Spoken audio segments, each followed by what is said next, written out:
ಬುರುಡೆ ಪ್ರಕರಣವನ್ನು ರದ್ದು ಮಾಡಬೇಕು ಅನ್ನುವಂಥ ನಿಟ್ಟಲ್ಲಿ ಈಗ ಬುರುಡೆ ಗ್ಯಾಂಗ್ ಕೋರ್ಟ್ಗೆ ಹೋಗಿದ್ದಾರೆ. ಆ ಪ್ರಕರಣ ಏನಿದೆ ಆ ಪ್ರಕರಣವನ್ನು ರದ್ದು ಮಾಡಬೇಕು ಅಂತ. ಈಗ ನನ್ನ ಜೊತೆಗೆ ಚಿಂತಕರಾದಂಥ ಚಕ್ರವರ್ತಿ ಸುಲಿಬೆಲೆ ಅವರಿದ್ದಾರೆ. ದೊಡ್ಡ ಮಟ್ಟದ ಹೋರಾಟ ಮಾಡಿದರು ಈ ವಿಚಾರಕ್ಕೆ ಸಂಬಂಧಪಟ್ಟಂತೆ. ಸರ್, ಏನು ಹೇಳ್ತೀರಿ ಇದು ಕೇಳಿಸ್ಕೊಂಡ ತಕ್ಷಣ? ನನಗೆ ನಗು ಬರ್ತಾ ಇದೆ. ನನಗೆ ನಗು ಮಹೇಶ್ ಶೆಟ್ಟಿ ತಿಮ್ರೋಡಿ ಮೇಲೋ ಅಥವಾ ಗಿರೀಶ್ ಮಟ್ಟಣ್ಣದ ಮೇಲೆ ಅಲ್ಲ. ಇವ್ರನ್ನ ನಂಬಿಕೊಂಡು ಅನೇಕ ಜನ, ಯಾವನೊಬ್ಬ ಫಿಲ್ಮ್ ಆ್ಯಕ್ಟರ್ ಇದ್ದ, ನನಗೆ ಅವನ ಹೆಸರು ಮರ್ತೋಗಿದೆ, ನಾನು ಧರ್ಮಸ್ಥಳಕ್ಕೆ ಕಾಲಿಡೋದಿಲ್ಲ, ಧರ್ಮಸ್ಥಳದಲ್ಲಿ ಹೀಗಾಗಿತ್ತು ಹಾಗಾಗಿತ್ತು. ಎಲ್ಲಿ ಹೋದ್ಯಪ್ಪ ನೀನು, ಬಾರಪ್ಪ. ಈಗ ಯಾರೋ ಒಬ್ಬರು ಸುಪ್ರೀಂ ಕೋರ್ಟ್ ಅಡ್ವೊಕೇಟ್ ಇದ್ರು, ಅಲ್ಲಿ ಹಾಗಿದೆ ಹೀಗಿದೆ, ಇಲ್ಲೇನಾದರೂ ನೀವು ಅಗಿಲಿಲ್ಲ ಅಂತಂದರೆ ನಾನೇ ನಾಳೆಯಿಂದ ಅಗಿಲಿಕ್ಕೆ ಶುರು ಮಾಡ್ತೀನಿ ಅಂತೆಲ್ಲ ಮಾತಾಡಿದ ಸುಪ್ರೀಂ ಕೋರ್ಟ್ನ ಲಾಯರ್ ಎಲ್ಲಿಗೆ ಹೋದ್ರಪ್ಪ? ಎಷ್ಟೋ ಜನ ನನಗೆ ಕಾಲ್ ಮಾಡಿ ಕೇಳ್ತಾ ಇದ್ರಿ, ಸರ್ ಸುಪ್ರೀಂ ಕೋರ್ಟ್ ಲಾಯರ್ ಹೇಳಿದ್ದನ್ನು ನೀವು ನಂಬೋದಿಲ್ಲ ಅಂದರೆ ಏನು ಹೇಳೋಣ ಅಂತ ಹೇಳಿದ ಆ ಕಾಲ್ ಮಾಡಿದ ಪುಣ್ಯಾತ್ಮರು ದಯಮಾಡಿ ಮುಖ ತೋರಿಸ್ರಪ್ಪ. ಯಾರನ್ನು ನಂಬಿಕೊಂಡು ನೀವೆಲ್ಲರೂ ಇಷ್ಟೆಲ್ಲ ಮಾತನಾಡಿದ್ರು, ನೀವು ನಂಬಿಕೊಂಡವರೇ ನಿಮ್ಮನ್ನು ಕೈ ಬಿಟ್ಟು ಓಡೋದ್ರು. ಬಟ್ ನಾನು ನಂಬಿಕೊಂಡ ಅಣ್ಣಪ್ಪ 12 ವರ್ಷಗಳ ನಂತರವೂ ನನ್ನ ಕೈ ಹಿಡಿದಿದ್ದಾನೆ ಎನ್ನುವಂಥ ಹೆಮ್ಮೆ ನನಗಿದೆ. ಯಾರ್ಯಾರು ಇವುಗಳನ್ನು ನಂಬ್ಕೊಂಡಿದ್ರು ಅವರೆಲ್ಲರೂ ಬೀದಿಗೆ ಬಂದಿದ್ದೀರಾ ಅಂತ ನಾನು ಹೇಳಲಿಕ್ಕೆ ಇಚ್ಛೆಪಡ್ತೀನಿ. ಮಿತ್ರರೇ, ಅಫ್ಕೋರ್ಸ್ ಕೆಲವೊಂದು ಸಲ ನಮಗಳಿಂದಲೂ ತಪ್ಪಾಗ್ಬಿಡುತ್ತೆ. ಯಾರನ್ನೋ ನಂಬ್ಕೊಂಡು ಏನೋ ಮಾತಾಡ್ಬಿಟ್ಟಿರ್ತೀವಿ. ಆದರೆ ಯಾವುದಕ್ಕೂ ತಲೆ ಕೆಡಿಸ್ಕೊಳ್ಬೇಡಿ. ನೀವು ತಪ್ಪು ಮಾಡಿದರೆ ಈ ಅಯೋಗ್ಯರನ್ನು ನಂಬ್ಕೊಂಡು ನೀವೇನಾದರೂ ಕ್ಷೇತ್ರದ ಬಗ್ಗೆ ಕೆಟ್ಟ ಭಾವನೆ ಬೆಳೆಸ್ಕೊಂಡಿದ್ರೆ ಇವತ್ತೇ ಕ್ಷಮೆ ಕೇಳಿ ಅಣ್ಣಪ್ಪನಿಗೊಂದು ನಮಸ್ಕಾರ ಮಾಡಿ ಬನ್ನಿ ಅಂತ ಕೇಳೋದು ಬಿಟ್ಟರೆ ಮತ್ತೇನು ದಾರಿ ಇಲ್ಲ ಅಂತ ಅನ್ಸುತ್ತೆ. ಸರ್, ಇದು ತನಿಖೆ ಆಗಬೇಕು ಅಂತ ಒತ್ತಾಯ ಮಾಡಿದವ್ರೆ ಈಗ ವಾಪಸ್ ತಗೊಳ್ಳೋದು ಅನ್ನೋದು ನಿರೀಕ್ಷೆ ಮಾಡಿದ್ರೆ ಸರ್? ಮದೇಶ್, ತನಿಖೆ ಅನ್ನೋದು ಹೇಗೆ ಗೊತ್ತಾ ಇವ್ರು ಕೇಳಿದ್ದು? ಮೊದಲು ಅಲ್ಲಿ 400ಕ್ಕೂ ಹೆಚ್ಚು ರೇಪ್ ಆಗಿದೆ ಅನ್ನುವಂಥ ಮೊದಲನೇ ಪ್ರಕರಣ ತೆಗೆದುಕೊಂಡು ಬಂದರು. ಎರಡನೇದು, ಬೆಳ್ತಂಗಡಿಯಲ್ಲಿ ಕೇಸ್ ದಾಖಲಾದ ನಂತರ ಇಲ್ಲೇ ಹೆಣ ಹೂತಿದ್ದೀನಿ ಅಂತ ಚಿನ್ನಯ್ಯ ಬಂದ. ನೀವು ತಕ್ಷಣಕ್ಕೆ ಅದನ್ನು ತೆಗಿಬೇಕು, ಅಗಿಬೇಕು, ಅದು ಮಾಡಬೇಕು, ಇದು ಮಾಡಬೇಕು ಅಂತ ಗಲಾಟೆ ಶುರು ಮಾಡಿದರು. ಅಗಿಯೋದಿಲ್ಲ ಅನ್ನೋ ಕಾರಣಕ್ಕೋಸ್ಕರ ಗಂಟೆಗಟ್ಟಲೆ ಇವರು ಯೂಟ್ಯೂಬ್ ವಿಡಿಯೋಗಳನ್ನು ಮಾಡಿ ಇಡೀ ಪೊಲೀಸ್ ಇಲಾಖೆಯ ಮೇಲೆ ಗೂಬೆ ಕೂರಿಸಿದ್ರು. ಕೊನೆಗೊಂದು SIT ಮಾಡಬೇಕು ಎನ್ನುವಂಥ ಹಠವನ್ನು ಮುಂದಿರಿಸಿದ್ರು. SIT ಮಾಡಬೇಕು ಅಂತ ಅಷ್ಟೇ ಅಲ್ಲ, SITಯಲ್ಲಿ ಮೊಹಾಂತಿಯವರೇ ಇರಬೇಕು, ಮೊಹಾಂತಿಯವ್ರ ಜೊತೆ ಇಂಥವರೇ ಇರಬೇಕು ಅಂತ ಕೇಳಿಕೊಂಡ್ರು. ಕೊನೆಗೆ SIT ರಚನೆ ಆದಾಗ ಕುಣಿದಾಡಿದ್ರು, ಈಗ ಸಿಗುತ್ತೆ ಅಂತ. ಆದರೆ ಅವರ ದುರದೃಷ್ಟದ ದಿನಗಳು, ಅವರ ಕೆಟ್ಟ ದಿನಗಳು ಆರಂಭವಾಗಿದ್ದೇ ಅಲ್ಲಿ. ಯಾಕೆ ಅಂತಂದರೆ 5-6 ಹೊಂಡಗಳನ್ನು ಅಗದ್ರು, ಏನೂ ಸಿಗಲಿಲ್ಲ. ಆಮೇಲೆ ಸಿಕ್ಕಿದ್ದು ಅಲ್ಲೊಂದು ಗಂಡಸರ ಶವ ಅಂತ ಗೊತ್ತಾಯಿತು. ಅವ್ರಿಗೂ ಕೂಡ 46 ವರ್ಷ ಆಗಿತ್ತು, ಅದು 40 ವರ್ಷಗಳ ಹಿಂದೆ ಅಂತಾಯಿತು. ಈತ ಏನೂ ಹೂತಿಲ್ಲ ಅಂತಾಯಿತು. ಕೊನೆಗೆ 13ನೇ ಆ ಹೊಂಡಕ್ಕೆ ಬರೋ ವೇಳೆಗೆ ಅಲ್ಲಿ ಅಷ್ಟು ಆಳದಲ್ಲಿ 10 ಶವ ಇದೆ ಅಂತಂದ್ರು. ಕೊನೆಗೆ ಅದನ್ನು ಕೂಡ ಇವ್ರು ಹೇಳಿದಂತೆ ಹೈ ಟೆಕ್ನಾಲಜಿ ಬಳಸ್ಕೊಂಡು ಅಗದಾಗಲೂ ನೀರು ಸಿಕ್ತೆ ಹೊರತು ಶವ ಸಿಗಲಿಲ್ಲ. ಇದಾದ್ಮೇಲೆ ಇವ್ರನ್ನ ವಿಚಾರಣೆ ಕರೆಯುವಾಗಲೂ ಕೂಡ ಇವರು ಭಾರಿ ಮೆರೆದಾಡ್ತಾ ಇದ್ರು. ಒಳಗೋಗಿ ಆಚೆ ಬಂದು ವಿಕ್ಟ್ರಿ ಸಿಂಬಲ್ ತೋರಿಸಿ ನನಗೆ ಪಾಕಿಸ್ತಾನ ರಾಷ್ಟ್ರದ ಬಗ್ಗೆ ಕೇಳಿದ್ರು ಅಂತೆಲ್ಲ ಅವರು ಮೀಡಿಯಾಗಳನ್ನು ಆಡ್ಕೊಳ್ತಾ ಇದ್ದ ಗಿರೀಶ್ ಮಟ್ಟಣ್ಣ ಮೊನ್ನೆ 24ಕ್ಕೆ ಇವರನ್ನ ವಿಚಾರಣೆಗೆ ಅಂತ ಕರೆದ್ರೆ ಲಾಯರ್ಗಳನ್ನು ಕಳಿಸಿ, ಇವ್ರು ಹೋಗಲಿಲ್ಲ, ಲಾಯರ್ಗಳನ್ನು ಕಳಿಸಿ 4 ದಿನ ಟೈಮ್ ಬೇಕು ಅಂತ ಕೇಳಿಕೊಂಡು ಈಗೇನು ಹೇಳ್ತಿದ್ದಾರೆ, ಆ 4 ದಿನ 28ನೇ ತಾರೀಕಿಗೆ ಮುಗಿಯುತ್ತೆ. ಅದಕ್ಕಿಂತ ಮುಂಚೆ ಒಂದು ರಿಟ್ ಅಪ್ಲಿಕೇಶನ್ನ ಹಾಕ್ಕೊಂಡು ದಯಮಾಡಿ ನಾವು ಈ ಕೇಸನ್ನು ವಾಪಸ್ ತೆಗೆದುಕೊಳ್ಳಲಿಕ್ಕೆ ಅನುಮತಿ ಕೊಡಿ ಅಂತ ಕೇಳ್ಕೊಳ್ತಾರಲ್ಲ. ನಾಚಿಕೆ ಆಗೋದು ಬೇಡವಾ ಇವರಿಗೆ? ಇವರು ಊರು ತುಂಬ ಎಲ್ರಿಗೂ ಕ್ಯಾರೆಕ್ಟರ್ ಸರ್ಟಿಫಿಕೇಟ್ ಕೊಟ್ಟವರಲ್ವಾ? ಇವರು ವೀರೇಂದ್ರ ಹೆಗಡೆ ಅವರ ತಮ್ಮನ ಕ್ಯಾರೆಕ್ಟರ್ ಸರಿ ಇಲ್ಲ ಅಂದರು, ತಮ್ಮನ ಮಗನ ಕ್ಯಾರೆಕ್ಟರ್ ಸರಿ ಇಲ್ಲ ಅಂತಂದ್ರು, ವೀರೇಂದ್ರ ಹೆಗಡೆ ಅವರ ಕ್ಯಾರೆಕ್ಟರ್ ಸರಿ ಇಲ್ಲ ಅಂತಂದ್ರು, ಯಾರ್ಯಾರು ಹೋರಾಟಗಾರರಿದ್ದಾರೋ ಅವರಲ್ಲಿ ಒಬ್ಬೊಬ್ಬರ ಹೆಸರು ತೆಗೆದು ಅವ್ರ ಕ್ಯಾರೆಕ್ಟರ್ ಸರಿ ಇಲ್ಲ ಅಂತಂದ್ರು. ಇವರು ಬಾಯಿಗೆ ಬಂದಂತೆ ವಾಚಾಮಗೋಚರವಾಗಿ ಬೈದವರಲ್ವಾ ಇವರು? ಎಲ್ಲಿಗೋದ್ರು ಇವರೆಲ್ಲ ಮಾತಾಡಿದವರು, ಇಷ್ಟೆಲ್ಲ ಮಾತಾಡಿದವರು ಹೇಡಿಗಳಂತೆ, ರಣಹೇಡಿಗಳಂತೆ, ಹೇತ್ಲಾಂಡಿಗಳಂತೆ ಬಿಲದಲ್ಲಿ ಅಡಗಿ ಕೂತಿದ್ದಾರಲ್ಲ. ಕರ್ಕೊಂಡು ಬಂದು ವಿಚಾರಣೆಗೆ ನಡೆಸಬೇಕಲ್ಲದೆ ಅವ್ರನ್ನ ಅರೆಸ್ಟ್ ಮಾಡಿ ಸರಿಯಾದ ಪಾಠ ಕಲಿಸಬೇಕಾಗಿದೆ. ಕೋರ್ಟು ಕೂಡ ಇವತ್ತೇನು ವಿಚಾರಣೆ ಇದೆ ಅದಕ್ಕೆ ಸರಿಯಾದ ಉತ್ತರವನ್ನು ಕೋರ್ಟ್ ಅವರಿಗೆ ಕಪಾಳ ಮೋಕ್ಷ ಮಾಡಬೇಕಾದಂಥ ಅಗತ್ಯ ಇದೆ ಅಂತ ನನಗನ್ಸುತ್ತೆ. ಸರ್, ಇದು ದೇಶವ್ಯಾಪಿ ಸುದ್ದಿ ಆಯಿತು, ಅಂತಾರಾಷ್ಟ್ರೀಯ ಮಾಧ್ಯಮಗಳೆಲ್ಲ ತಗೊಂಡ್ರು. ಧರ್ಮಸ್ಥಳನ ಧಾರ್ಮಿಕ ಕ್ಷೇತ್ರದ ಬಗ್ಗೆ ಕೆಟ್ಟದಾಗಿ ಬಿಂಬಿಸುವಂಥ ಕೆಲಸ ಆಯಿತು. ಈಗ ರದ್ದು ಕೋರಿ ಈ ಥರ ಇದು ಮಾಡಿದ ತಕ್ಷಣ ಮುಗಿದೋಯ್ತಾ? ಹಂಗಾದ್ರೆ ಒಂದು ತಾರ್ಕಿಕ ಅಂತ್ಯ ಬೇಡವಾ ಅನ್ನೋದು? ಡೆಫಿನೆಟ್ಲಿ ಮುಗಿಲಿಲ್ಲ. ಯಾಕೆ ನಾನು ಈ ಮಾತನ್ನು ಹೇಳ್ತಿದ್ದೀನಿ ಅಂತಂದರೆ, ಇದು ಮುಗಿಲಿಕ್ಕೆ ನಾವು ಬಿಡಬಾರ್ದು. ಯಾಕೆಂದರೆ 100 ವರ್ಷಗಳಿಂದ ನಾನು, ನನ್ನ ತಂದೆ, ನನ್ನ ತಾತ, ನನ್ನ ಮುತ್ತಾತ ಎಲ್ಲರೂ ಧರ್ಮಸ್ಥಳವನ್ನು ನಂಬ್ಕೊಂಬಂದಿದ್ದೀವಿ. ಧರ್ಮಸ್ಥಳ ಅನ್ನೋದು ನಮ್ಮ ಬಾಯಲ್ಲಿ ಬರ್ತಿರಲಿಲ್ಲ, ಸ್ಥಳ ಅಂತಿದ್ರು, ಕ್ಷೇತ್ರಕ್ಕೆ ಹೋಗಿ ಬರಬೇಕು ಅಂತ ಹೇಳ್ತಿದ್ರು.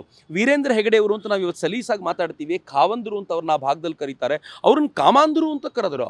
ನಾನು ಯಾರನ್ನ ನಡೆದಾಡುವ ಮಂಜುನಾಥ ಅಂತ ಭಾವಿಸ್ಕೊಂಡು ಬಂದಿದ್ನೋ, ಅವರು ಸಮಾಜದ ಇಷ್ಟು ಒಳ್ಳೆ ಕೆಲಸಗಳನ್ನು ಮಾಡಿದ್ರು, ಅವ್ರ ಬಗ್ಗೆ ಎಷ್ಟು ಕೆಟ್ಟ ಮಾತುಗಳನ್ನಾಡಿ ಎಲ್ಲರ ಮನಸ್ಸಿನ ಭಾವನೆಗಳನ್ನು ಹಾಳು ಮಾಡಿದ್ರಲ್ಲ, ಇದನ್ನು ಯಾವ ಕಾರಣಕ್ಕೂ ಬಿಡುವಂತಿಲ್ಲ ಅನ್ನುವಂಥ ಒಂದು ಗಂಭೀರವಾದ ಎಚ್ಚರಿಕೆಯನ್ನು ನಾವಿವತ್ತು ಅವ್ರಿಗೆ ಕೊಡಬೇಕಾಗಿದೆ ಅಂತ ನನಗೆಲ್ಲೋ ಒಂದು ಕಡೆ ಅನಿಸುತ್ತೆ.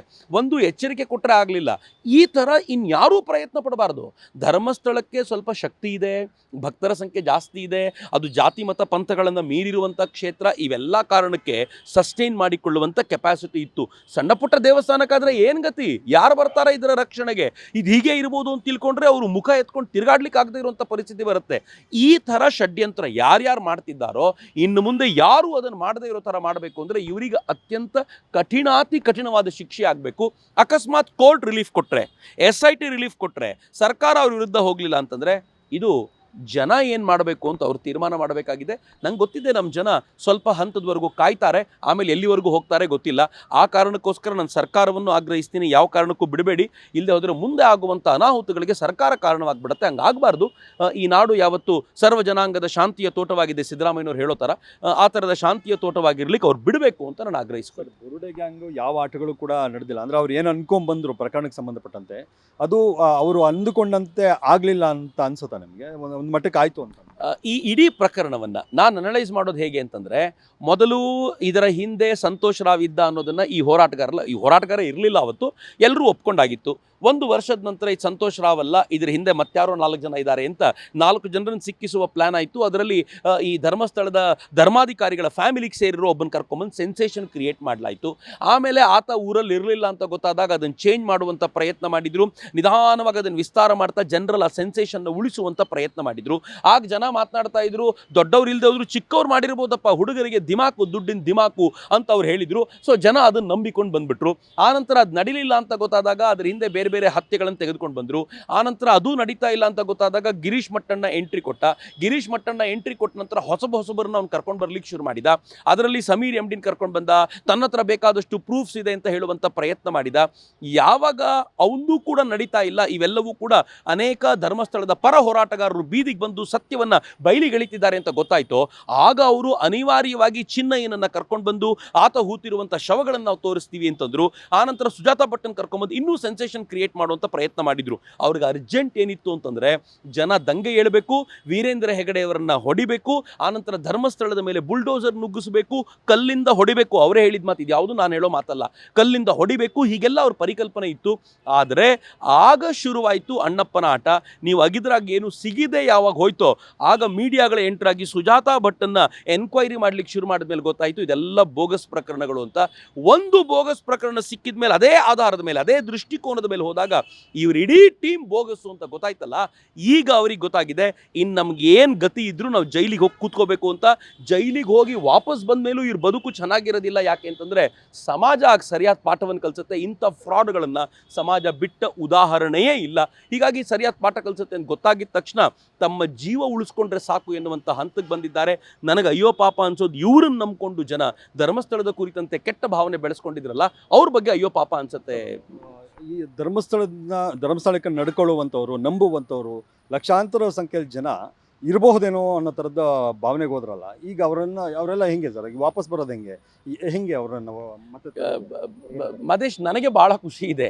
ಯಾಕೆಂದರೆ ಡೇ 1ನಿಂದ ಇದನ್ನು ನಂಬಲಿಲ್ಲ. ಯಾಕೆ ಅಂತಂದರೆ ಇವ್ರು ಯಾರೂ ನಂಬಬಹುದಾಗಿರೋ ಫೇಸ್ ಆಗಿರಲಿಲ್ಲ. ನಾನು ಮಹೇಶ್ ಶೆಟ್ಟಿ ತಿಮ್ರೋಡಿನ ಯಾವತ್ತೂ ಒಬ್ಬ ಲೀಡರ್ ಅಂತ ಅಂದ್ಕೊಳ್ಳೇ ಇಲ್ಲ. ಆತ ಸುಳ್ಳುಗಳನ್ನು ಹೇಳ್ಕೊಂಡು ತಾನು ಹಿಂದೂ ಜಾಗರಣ ವೇದಿಕೆ ಹೀಗೆಲ್ಲ ಹೇಳ್ಕೊಂಡು ತಿರುಗಾಡ್ತಿದ್ದಲ್ಲ. ಹಿಂದೂ ಜಾಗರಣ ವೇದಿಕೆ ಯಾವತ್ತೂ ಮಹೇಶ್ ಶೆಟ್ಟಿ ತಿಮ್ರೋಡಿನ ಓನ್ ಮಾಡಲೇ ಇಲ್ಲ. ಆ ಕಡೆ ಗಿರೀಶ್ ಮಟ್ಟಣ್ಣ ನಂಗೆ ತುಂಬ ಚೆನ್ನಾಗಿ ಗೊತ್ತು, ಟುಸ್ ಪಟಾಕಿ ಇಟ್ಟು ಬಂದಂಥವನು ಆತನನ್ನು ಸಮಾಜ ನಂಬಬೇಕು, ನಮ್ಗೆ ನಂಬೇಕಾದ ಪ್ರಮೇಯವೇ ಇರಲಿಲ್ಲ. ಆದರೆ ಇದರ ಜೊತೆಗೆ ನಾನು ಕಳೆದ ಅನೇಕ ವರ್ಷಗಳಿಂದಲೂ ಕೂಡ ನಾನು ವೀರೇಂದ್ರ ಹೆಗಡೆ ಅವ್ರು ನೋಡ್ಕೊಂಡು ಬಂದಿದ್ದೀನಿ. ನಾನು ಧರ್ಮಸ್ಥಳ ಕ್ಷೇತ್ರಕ್ಕೆ ನಾನು ಭೇಟಿ ಕೊಡ್ತಿದ್ದೀನಿ, ಅಲ್ಲಿನ ಜನರ ಜೊತೆಗೆ ಮಾತನಾಡಿದ್ದೀನಿ, ಉಜಿರೆಗೆ ಹೋಗ್ತೀನಿ, ಬೆಳತಂಗಡಿಗೆ ಹೋಗ್ತೀನಿ, ಅಲ್ಲಿನ ಕಾಲೇಜ್ ವಿದ್ಯಾರ್ಥಿಗಳೊಂದಿಗೆ ಮಾತನಾಡ್ತೀನಿ. ಇವೆಲ್ಲ ಮಾತಾಡೋಕೆ ನಂಗೆ ಗೊತ್ತು ಎಷ್ಟು ಕೆಲಸ ಅವ್ರು ಮಾಡಿದ್ದಾರೆ. ನಾನು JSS ಅವ್ರ ವಿದ್ಯಾಸಂಸ್ಥೆಗೆ ಹೋಗಿ ಬಂದಾಗ 22,000 ವಿದ್ಯಾರ್ಥಿಗಳು ಕಲಿತಿದ್ದಾರೆ.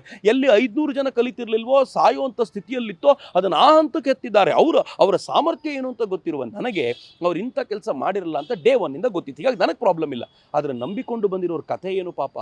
ಅವರೆಲ್ಲರೂ ಈಗ ಹೇಳಿ ನನಗೆ ಅನೇಕರು ಸಿಕ್ಕಿ ಹೇಳ್ತಾರೆ, ಮನೆಯಲ್ಲಿದ್ದ ವೀರೇಂದ್ರ ಹೆಗಡೆ ಅವ್ರ ಫೋಟೋನ ಬೀದಿಗೆ ತಂದು ಇಟ್ಟಿದ್ದೆ ನಾನು, ನನಗಿವತ್ತು ತುಂಬ ನಾಚಿಕೆ ಅನಿಸುತ್ತೆ, ನಾನು ಕ್ಷಮೆ ಕೇಳಬೇಕು ಅವ್ರ ಹತ್ರ ಅಂತ ಹೋಗಿ ದಿನ ಬೆಳಗಾದ್ರೆ ಹೋದರೆ ಕ್ಷಮೆ ಕೇಳ್ತಾರೆ, ತಪ್ಪು ಕಾಣಿಕೆಯನ್ನು ದೇವರಿಗೆ ಅರ್ಪಣೆ ಮಾಡಿ ಬರ್ತಾರೆ, ಅಣ್ಣಪ್ಪನ ಮುಂದೆ ಕ್ಷಮೆ ಕೇಳಿ ಬರ್ತಾರೆ. ಈ ಅಯೋಗ್ಯರ ಕಾರಣಕ್ಕೋಸ್ಕರ ಇದೆಲ್ಲ ಆಯಿತು ಅಂತ ಶಾಪ ಹಾಕಿ ಬರ್ತಾರೆ. ಈ ಎಲ್ಲ ಶಾಪ ಉಲ್ಟಾ ಆಗುತ್ತಲ್ಲ, ಇನ್ನು ಸಮಯ ಇದೆ, ಸರಿಯಾದ ಸಮಯ. ಆಗುತ್ತೆ. ಬುರುಡೆ ಗ್ಯಾಂಗ್ನ ಕೊನೆಯ ಮೊಳೆ ಅಂತ ನಾವು ಅನ್ಕೋಬೋದಾ ಅಥವಾ ಮತ್ತೆ ಕಮ್ಬ್ಯಾಕ್ ಮಾಡ್ತಾರೆ ಅನ್ನೋ ಏನಾದರೂ ಇದೆಯಾ ಸರ್? ನನಗೆ ಈಗಲೂ ಅವ್ರ ಮೇಲೆ ನಂಬಿಕೆ ಇಲ್ಲ. ಈ ಬುರುಡೆ ಗಾಂಗಿಗೆ ಹೇಗಿದೆ ಅಂತಂದರೆ, ಈಗ ಸದ್ಯಕ್ಕೆ ಅವ್ರಿಗೆ ಜೀವ ಉಳಿಸ್ಕೊಂಡ್ರೆ 100 ವರ್ಷ ಆಯಸ್ಸು ಅಂತ. ಸೊ ಹಾಗೆ ಈ ತಕ್ಷಣಕ್ಕೆ ಜೀವ ಉಳಿಸ್ಕೊಳ್ಳುವಂಥ ಪ್ರಯತ್ನ ಅವ್ರು ಮಾಡ್ತಿದ್ದಾರೆ. ಆದರೆ ಮತ್ತೆ ಮುಂದಕ್ಕೆ ಬರ್ತಾರೆ. ನಮ್ಮ ಸಮಾಜ ಬಹಳ ಬೇಗ ಈ ಎಲ್ಲ ಘಟನೆಗಳನ್ನು ಮರೆಯುತ್ತೆ. ಇವರು ಸುಜಾತ ಪ್ರಕರಣವನ್ನು ತೆಗೆದುಕೊಂಡು ಬಂದು ಅವ್ರ ತಾಯಿ ಮತ್ತೊಂದೆರಡು ಸಲ ಕಣ್ಣೀರು ಹಾಕುವಂಥ, ನಾನು ಆ ತಾಯಿಗೆ ಭಾಳ ಪ್ರೀತಿಯಿಂದ ಕೇಳ್ಕೊಳ್ತೀನಿ, ಅಮ್ಮ ಇವ್ರ ಜೊತೆ ಸೇರಬೇಡಿ, ನಿಜವಾದ ಸೌಜನ್ಯ ಪರ ಹೋರಾಟಗಾರರು ನಾವಿದ್ದೀವಿ, ನಾವು ಸೌಜನ್ಯ ಪರವಾಗಿ ಹೋರಾಟ ಮಾಡ್ತೀವಿ, ನ್ಯಾಯ ಕೊಡಿಸ್ತೀವಿ, ನಿಜವಾದ ರೇಪ್ ಮಾಡಿದವನು ಯಾರೋ, ಮರ್ಡರ್ ಮಾಡಿದವನು ಯಾರೋ ಅವನನ್ನು ಜೈಲಿಗೆ ಕಳಿಸುವವರೆಗೂ ನಾವು ಸುಮ್ಮನೆ ಇರೋದಿಲ್ಲ, ದಯಮಾಡಿ ನೀವು ನಮ್ಗೆ ಸಾಥ್ ಕೊಡಿ, ನಾವೆಲ್ಲರೂ ಜೊತೆ ಸೇರಿಕೊಳ್ಳೋಣ, ಅವ್ರಿಗೆ ಮಾಡೋಣ ಅಂತ. ಆದರೆ ಇವರೆಲ್ಲ ಅಯೋಗ್ಯರಿದ್ದಾರಲ್ಲ, ಒಂದು ಟೀಮ್ ಇದೆಯಲ್ಲ, ಇವರು ಅದೇ ತಾಯಿನ ಮತ್ತೆ ಬಳಸ್ಕೊಳ್ಳುವಂಥ ಪ್ರಯತ್ನ ಮಾಡ್ತಾರೆ. ಅದಾದಮೇಲೆ ಏನು ಮಾಡ್ತಾರೆ, ಹೊಸ ಹೊಸ ಪ್ರಕರಣಗಳನ್ನು ಹುಡ್ಕೊಂಡು ಬರುವಂಥ ಪ್ರಯತ್ನ ಮಾಡ್ಬೋದು ಅಂತ ನನಗನ್ಸುತ್ತೆ. ಆದರೆ ಈಗ ಸಮಾಜ ಭಾಳ ಬುದ್ಧಿವಂತವಾಗಿದೆ. ಕನಿಷ್ಠ ಪಕ್ಷ ಇನ್ನು 25-30 ವರ್ಷ ಇವ್ರು ಮಾತನಾಡ್ಲಿಕ್ಕೆ ಆಗುವಂಥ ಪರಿಸ್ಥಿತಿ ಇಲ್ಲ ಅಂತ ನನಗನ್ಸುತ್ತೆ. ಸೊ ಅಲ್ಲಿವರೆಗೂ ಅಂತೂ ಏನು ನಡೆಯೋದಿಲ್ಲ, ಮುಂದೇನಾಗುತ್ತೋ ನೋಡಬೇಕು ಅಷ್ಟೇ. ಓಕೆ, ಇದು ಚಿಂತಕರಾದಂಥ ಚಕ್ರವರ್ತಿ ಸೂಲಿಬೆಲೆ ಅವರ ಮಾತುಗಳು. ಕ್ಯಾಮ್ರಾ ಪರ್ಸನ್ ವಿನಯ್ ಜೊತೆಗೆ ಮಾದೇಶ್ ಆನೇಕಲ್, ಪಬ್ಲಿಕ್ ಟಿವಿ, ಬೆಂಗಳೂರು.